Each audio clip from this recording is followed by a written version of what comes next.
Online rummy, அதாவது இணைய வழி சூதாட்டம், இது தொடர்பான தடை சட்டம் சர்ச்சை என்ன என்று பார்த்து விடுவோம். அதாவது ஆன்லைன் ரம்மியை பொறுத்த வரைக்குங்க நம்ம தமிழகத்தில் பணத்தை இழந்த பலர் தற்கொலை செய்து கொண்டார்கள். சுமார் 44 பேர். அவர்களுடைய குடும்பத்தின் நிலையை நினைத்து பார்த்தீர்களா? நிறைய பேர் படித்தவங்க, நல்லா சம்பாதிக்கிறாங்க, சூதாடி பணத்தை விட்டு வேற வழி இல்லை என்ற நிலையில் தற்கொலை செய்து கொண்டதும் குறிப்பிடத்தக்கது. தமிழக அரசு பார்த்தாங்க, அடடே அப்போ இந்த தற்கொலையை தடுக்கணும் அப்படின்னா இதற்கு மூல காரணமாக இருக்கக்கூடிய ஆன்லைன் ரம்மியை, இந்த சூதாட்டத்தை தடுத்து விட வேண்டும் என்று தமிழக அரசு முடிவு செய்தார்கள்.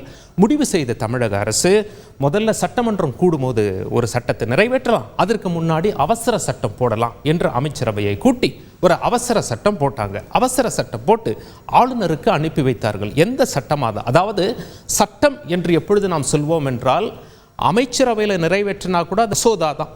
சட்டமன்றமே கூடி எம்எல்ஏக்கெல்லாம் சேர்ந்து ஒரு சட்டத்தை நிறைவேற்றினா கூட மசோதா நிறைவேற்றப்பட்டதாக தான் கணக்கு. அது எப்பொழுது சட்டமாக மாறுகிறது? ஆளுநர் கையெழுத்திட வேண்டும். இதே போல தான் நாடாளுமன்றத்திலே ஒரு சட்டம் போட்டு நாடாளுமன்ற எம்பிக்களால் பெரும்பான்மையில் நிறைவேற்றப்பட்டாலும் அது மசோதா தான். ஜனாதிபதி கையெழுத்திட்டா தான் அது சட்டமாக மாறுகிறது. அந்த அடிப்படையில் தமிழக அரசு பிறப்பித்த அவசர சட்டத்திற்கு ஆளுநர் ஒப்புதல் அளித்தார். அவசர சட்டமும் அமலுக்கு வந்தது. தமிழக அரசுக்கு ஒரு நிம்மதி பெருமூச்சு, இனிமே இந்த தற்கொலையை நிறுத்திவிடலாம் என்று.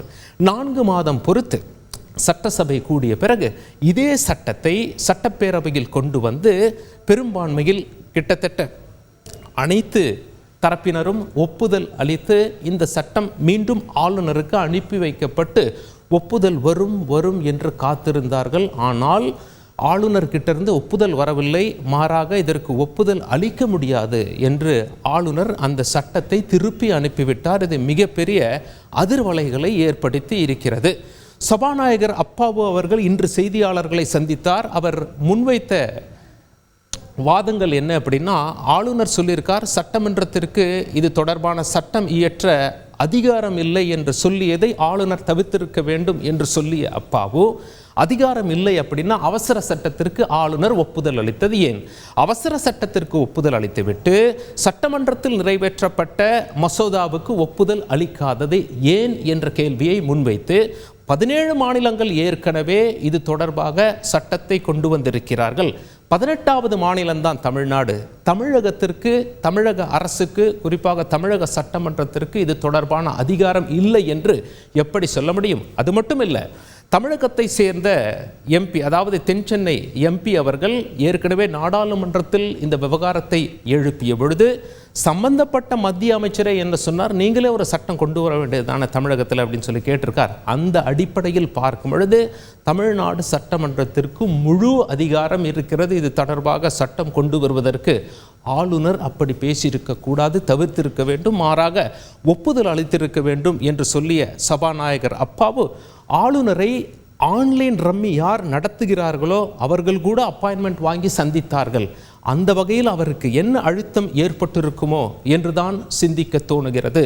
ஆளுநர் அவ்வாறு செய்திருக்க கூடாது அப்படின்னு சொல்லி சபாநாயகர் அப்பாவு தெரிவித்திருந்தது குறிப்பிடத்தக்கது. அடுத்தது என்ன என்றால், தமிழக அமைச்சரவை ஏற்கனவே முடிவு செஞ்சிட்டாங்க, மீண்டும் அந்த மசோதாவை நிறைவேற்றி ஆளுநரிடம் அனுப்பப்படும் ஒப்புதலுக்காக.